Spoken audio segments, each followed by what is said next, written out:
Dicen que lo importante es hacer el bien, que mientras cumplas con tus deberes religiosos, todo está bien entre tú y Dios. Pero, ¿y qué si te dijera que hay una forma de vivir la fe que en lugar de acercarte a Dios, bueno, te cansa y hasta ofende a Dios?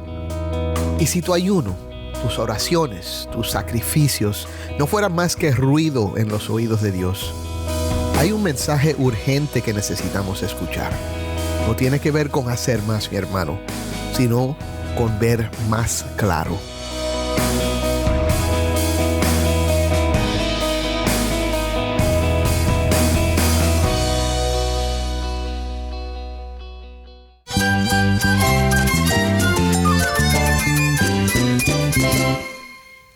Cristo es mi todo. Cristo es el Rey del universo, es quien guía nuestras vidas. Él es grande y amoroso. Él es real. Solamente Jesucristo es nuestro Señor y Salvador. Es mi guía quien me fortalece. En Cristo Jesús hay esperanza, hay paz. Y nuestro Dios es un Dios de rescate. Estás escuchando El Faro de Redención. Cristo desde toda la Biblia, para toda Cuba y para todo el mundo. Hola, soy el pastor Dani Rojas, el director y locutor del Faro de Redención. Gracias por acompañarme hoy. Estamos ya en la segunda semana de una nueva serie acerca del libro del profeta Zacarías, titulado Zacarías, entre el juicio y la esperanza. Te recuerdo que el profeta trajo un mensaje de esperanza a un pueblo desanimado, un pueblo que deseaba un futuro mejor, pero que se sentía vencido y culpable de haber causado sus propios problemas. Hoy vamos a hablar de algo que puede cambiar por completo la manera en que entendemos nuestra relación con Dios. ¿Qué pasa cuando la religión se convierte en rutina? Es más, cuando solo fue rutina desde el principio. ¿Qué ve Dios cuando lo buscamos con palabras pero no con el corazón? Hoy vamos a ver que hay una gran diferencia entre aparentar devoción y vivir una fe que realmente agrada a Dios. Junto al pastor David Menéndez vamos a explorar Zacarías capítulo 7 y vamos a descubrir cómo una religiosidad vacía puede endurecer el corazón y alejarnos de Dios, mientras que la verdadera adoración nace de un arrepentimiento genuino y una vida marcada por justicia, misericordia y compasión. Si tienes una Biblia, busca Zacarías 7 y quédate conmigo para ver a Cristo en su palabra.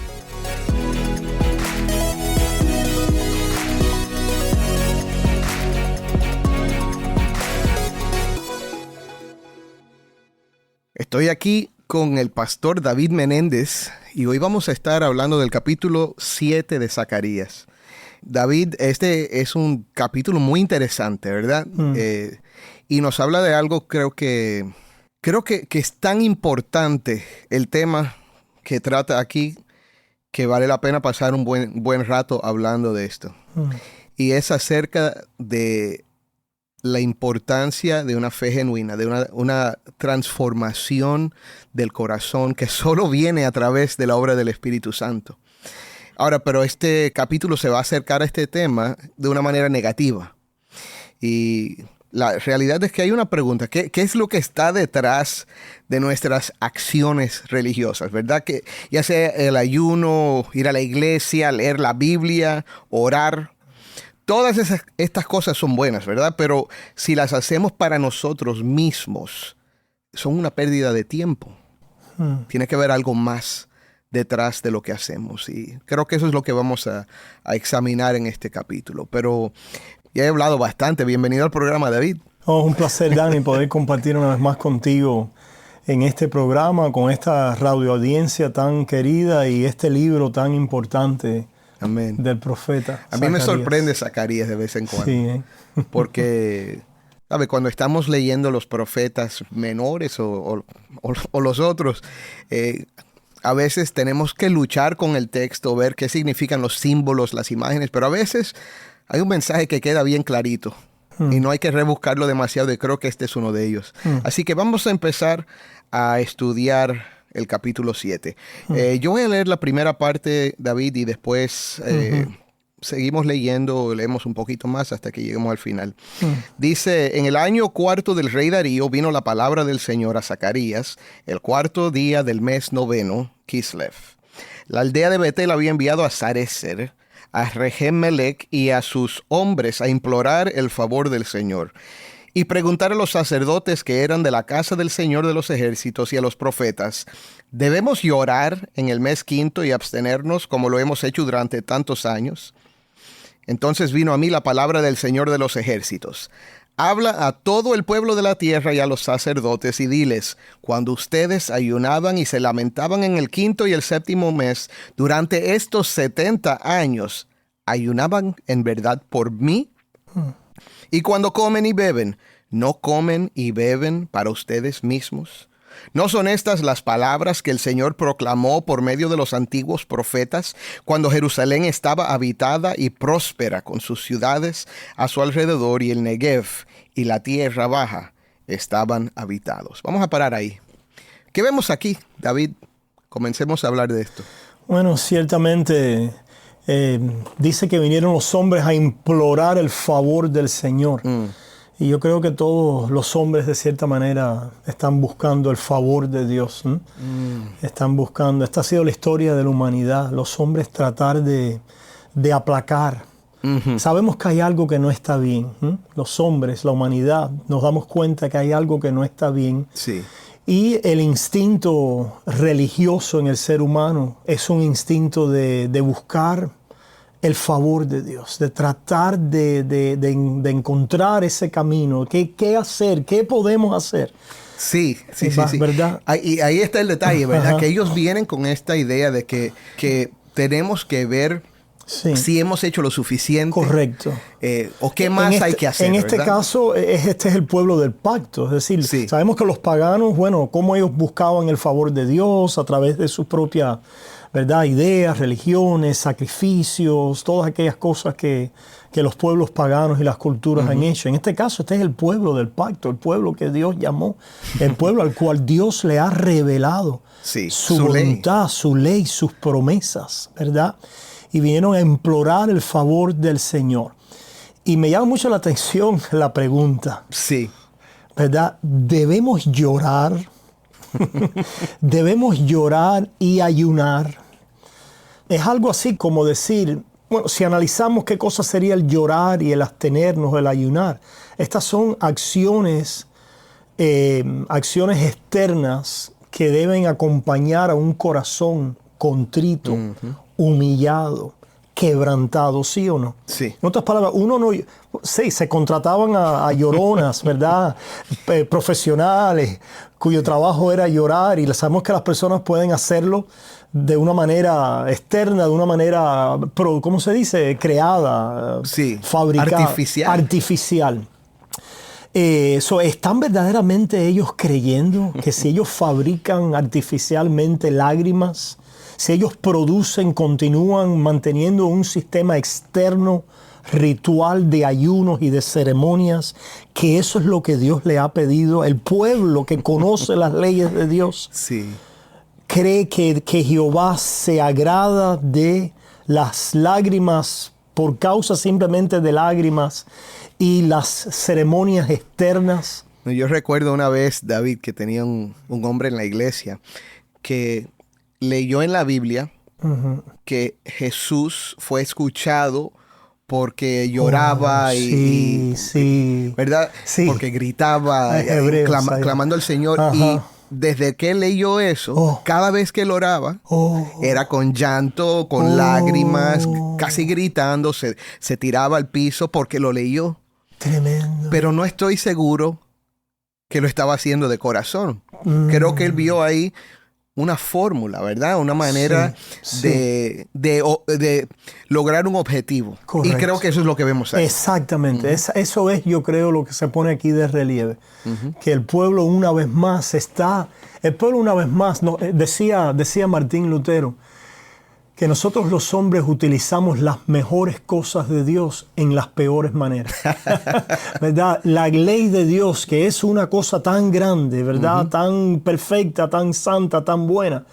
Los hombres la queremos usar para nuestros designios.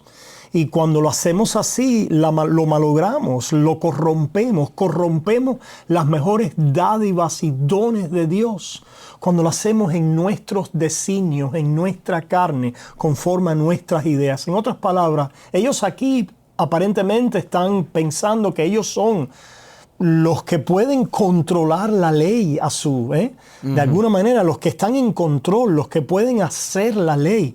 La ley es algo que ellos pueden dominar, controlar, ¿verdad? Moldear, usar. Ellos son los usuarios, ¿verdad? De la ley de Dios. Yo lo que pensaba al leer eso es que ellos ven aquí como que la religión debe ser una transacción. Correcto. Entonces, si yo deposito... Al uso del consumidor. Si yo deposito X cantidad de lágrimas, X cantidad de oraciones, entonces Dios debe responder. Debe sentirse obligado a responder. Y pensemos, ¿verdad? También en el contexto histórico. Ya estuvieron 70 años en el cautiverio. Ya llevan un tiempo aquí ya reagrupados, ¿verdad? En el post-exilio. Ya han venido trabajando. Ya se han portado, pudiéramos decir... Han pasado un purgatorio, ¿verdad?, de cierta medida, y se han estado portando bastante bien. ¿Hasta cuándo? ¿Hasta cuándo? Ahora, otra vez, poniéndolo en el contexto, porque sabes que siempre hay personas que escuchan y no han oído los otros mensajes, pero estamos hablando después del exilio. Los judíos que estuvieron en Babilonia, después bajo el imperio persa, ahora están regresando a Jerusalén con el fin de reconstruir la ciudad y en particular reconstruir el templo. Sabemos que comenzaron 22 años atrás y por 15 años no habían construido nada, pero a través de la profecía de Ageo y entonces Zacarías han empezado ahora a reedificar el templo.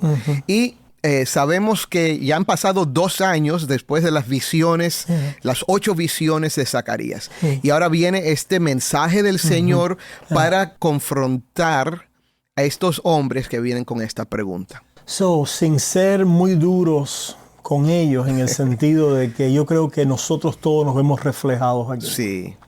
Cuando pasamos grandes sufrimientos, cuando pasamos por prueba, cuando experimentamos la disciplina del Señor, a veces nos sobrecoge un sentido, ¿verdad?, de la propia pena, un sentido de pobre soy yo, pobrecito yo, un sentido que hasta cuándo, ¿por qué Dios me está tratando así? Y un sentido a veces de decir, ¿será que tengo que hacer más? ¿Será que Señor, yo no he hecho suficiente? No he hecho suficiente. ¿Qué más debo hacer para ver si Dios me trata de una manera diferente? Estos son los instintos religiosos del hombre al no entender el verdadero sentido, significado de la ley santa de Dios, que precisamente nos refleja y nos habla del carácter de Dios. La pregunta de Dios es, ¿lo han hecho por mí? En otras palabras, ¿ha sido debido a la revelación de quién yo soy en esta ley que ustedes están lamentando, llorando y ayunando?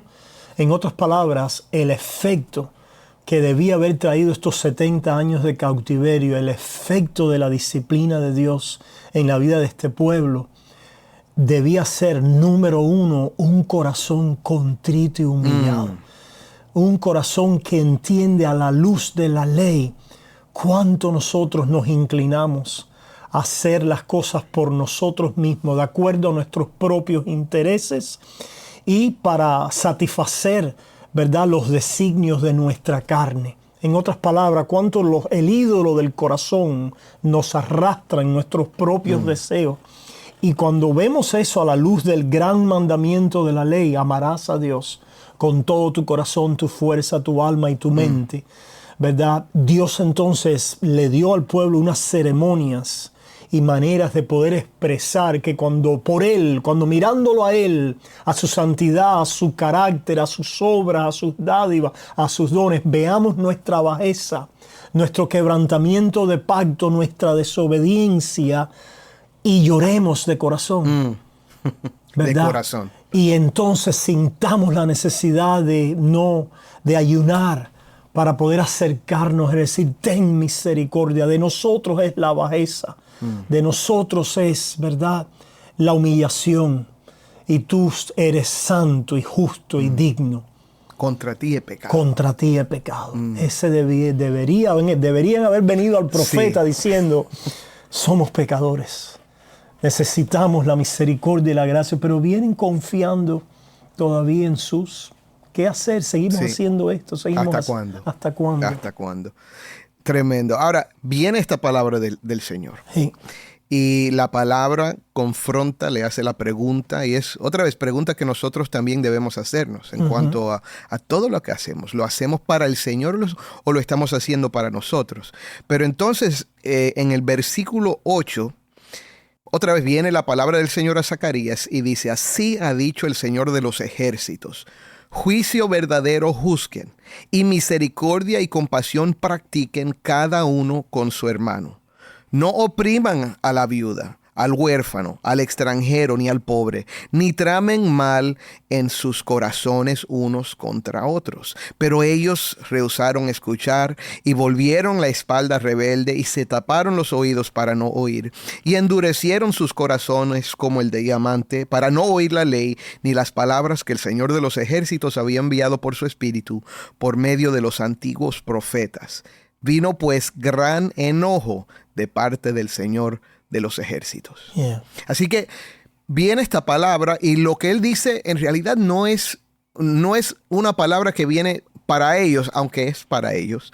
Es una revelación de lo que ellos habían venido oyendo antes del exilio, antes de que comenzaran todos los problemas grandes. El Señor había enviado este mensaje y ellos rehusaron oír, rechazaron la ley de Dios, se taparon los oídos. ¿Qué está pasando aquí, David? ¿Qué es lo que Dios está haciendo? Bueno, ciertamente es interesante la conexión que hay. En el primer pasaje, la primera porción que tratamos, el Señor los confronta con la relación del pueblo con ellos. Sí. En otras palabras, ¿cómo está vuestro corazón con respecto a mí? A mí, ¿verdad? sí. A vuestra adoración de corazón orientados hacia mí. Esto nos recuerda la primera tabla de la ley. Sí. Ese gran mandamiento, amarás a Dios, como mencionábamos, con todo nuestro corazón. Pero hay otra tabla. Pero hay otra tabla de la ley que fluye de esta. Cuando le preguntaron a Jesús cuál es el más grande mandamiento para probarlo, Sí, ¿verdad? Él dijo, amarás a Dios, y el segundo es como este. Amarás a tu prójimo como a ti mismo. So, la primera es nuestro deber hacia Dios y de ahí fluye nuestro deber hacia el prójimo. Y no falla que cuando nosotros no amamos a Dios, cuando nosotros no estamos en una correcta relación y orientación hacia Dios, vamos también a estar, ¿verdad?, fallando en gran desobediencia en nuestros deberes hacia el prójimo. Y la pregunta aquí es, bueno, pudiéramos decir, ¿por qué, no? ¿Por qué? ¿Cuál es la conexión? Y yo creo que la conexión es que cuando no hay un corazón contrito y humillado delante de Dios, hay un corazón orgulloso y prepotente delante de Dios que nos hace mirar al prójimo con ese orgullo, con esa prepotencia, con esa superioridad, con ese yo estoy luchando y he logrado o he alcanzado o tengo, ¿verdad?, una necesidad de algo y tengo que quitártelo a ti. En otras palabras, cuando no estamos descansando, confiando, dependiendo de Dios, vamos a explotar, vamos a subyugar, vamos a buscar extraer del prójimo lo que nosotros necesitamos. Sí. Yo creo que esa es la conexión entre las dos tablas de la ley. Cuando confiamos en Dios, dependemos de Él y esperamos en Él, viene la provisión de Dios, viene la paz, viene el descanso, viene el contentamiento, viene la humillación para poder mirar al prójimo en la misma actitud de misericordia, de compasión, en contentamiento y en paz para con Dios, puedo hacer la paz con el prójimo. Pero este pueblo obviamente no estaba en paz con Dios bajo este pacto. Nos damos cuenta, y esto es un reflejo, una vez más, de la humanidad. Sí, es un reflejo eso es lo que tenemos que aclarar. del Esto es corazón la del naturaleza hombre. humana. Y te fijan, son cosas muy prácticas. La misericordia, practicar la misericordia, la compasión, la justicia. Haced juicio con misericordia. Es algo que se repite en el Nuevo Testamento. Porque si nosotros delante de Dios nos examinamos, vemos que Dios nos juzga, pero tiene misericordia. Ha mostrado su compasión. Eso es como un patrón. Si nosotros miramos cómo Dios nos trata, lo cual debe causar un impacto en nuestra vida, es el Dios santo, justo y perfecto, que nos juzga, que acusa nuestros pecados, que nos condena, pero que a la misma vez quiere salvarnos, quiere rescatarnos, quiere restaurarnos y nos muestra misericordia y compasión y gracia.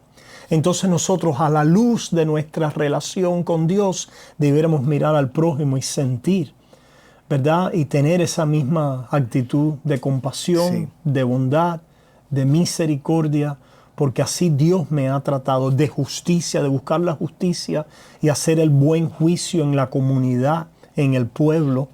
En otras palabras, la ética de Dios, la ética cristiana, es la mejor ética que hay, es la ética verdadera. Es lo que es la verdadera justicia, el verdadero, lo que buscaban los antiguos, ¿verdad? El honor, ¿verdad? ¿Cómo decía? Virtud. La virtud, esa es la palabra que estaba buscando. La virtud que buscaban los antiguos se encuentra en esta ley de Dios que la describe y finalmente en el Hijo de Dios que la personaliza y que la cumple. Nosotros hemos quebrantado el pacto y el pueblo tenía que reconocer esto. Si Dios iba a hacer algo y que daba una esperanza, tenía que ser del juicio. ¿Cómo se llama la serie, Dani? entre el juicio y la esperanza. Entre el juicio y la esperanza. Tenía que ser del juicio a la misericordia, a la gracia divina y a la esperanza de que Dios nos trate. Wow. No como nos merecemos o como hemos hecho, sino por su gracia y por su misericordia. Tremendo.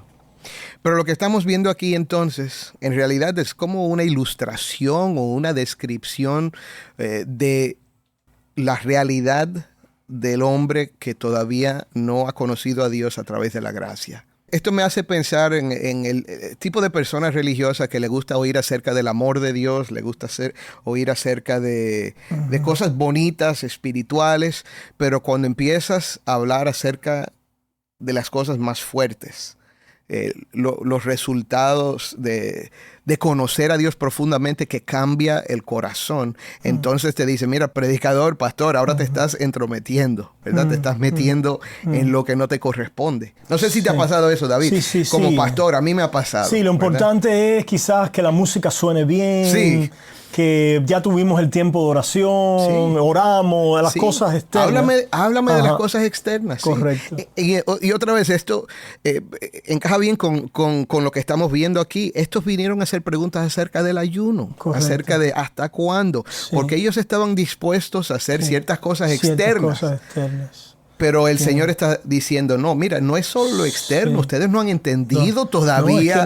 Es como que ya terminamos ya con el trabajo que nos dio. Es como que el hombre coge la ley de Dios y piensa que Él la ha cumplido, la ha terminado.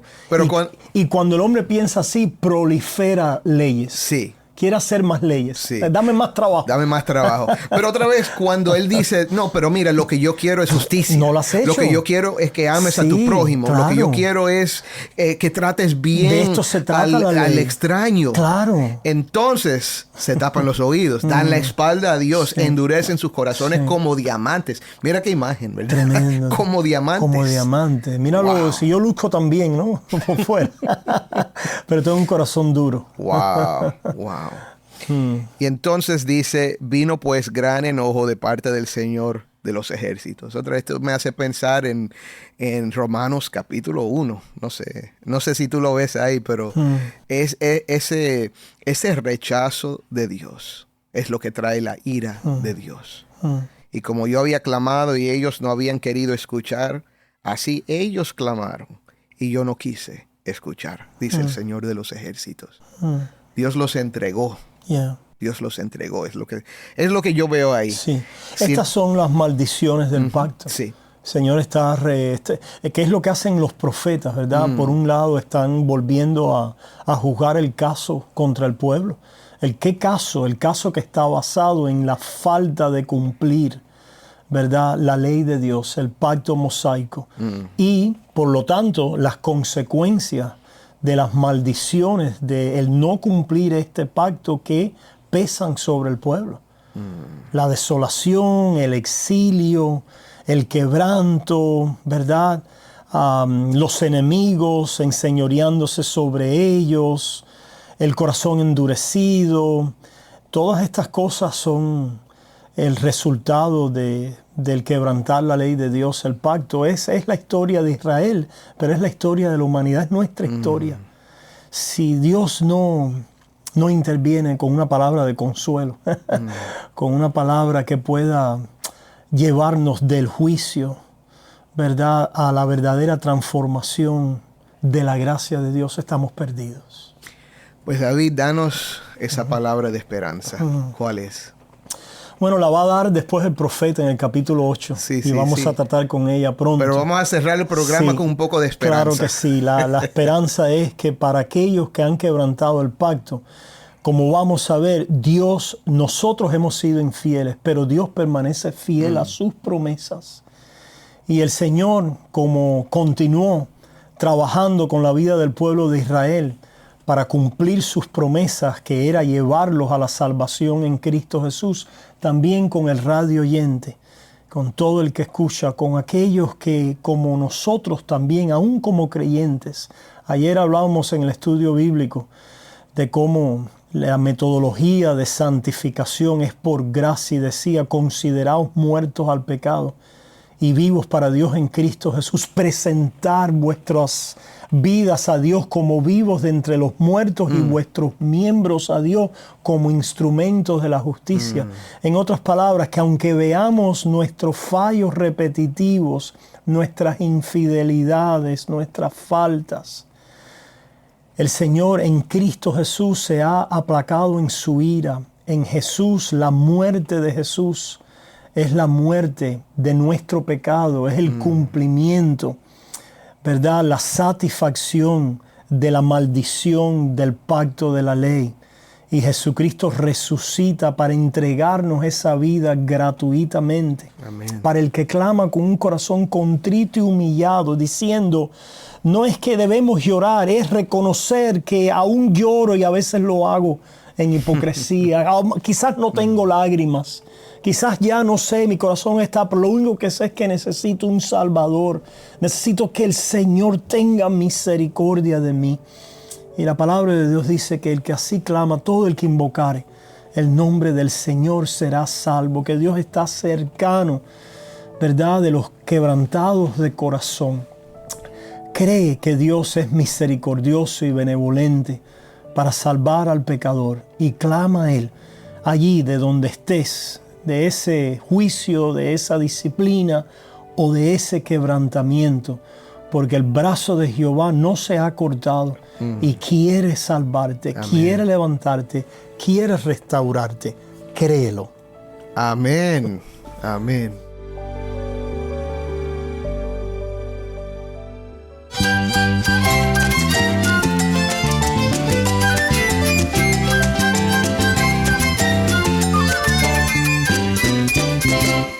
Soy el pastor Dani Rojas y esto ha sido El Faro de Redención. Te invito a que me acompañes mañana en esta serie Zacarías, entre el juicio y la esperanza. El Faro de Redención, resplandeciendo la luz de Cristo desde toda la Biblia, para toda Cuba y para todo el mundo.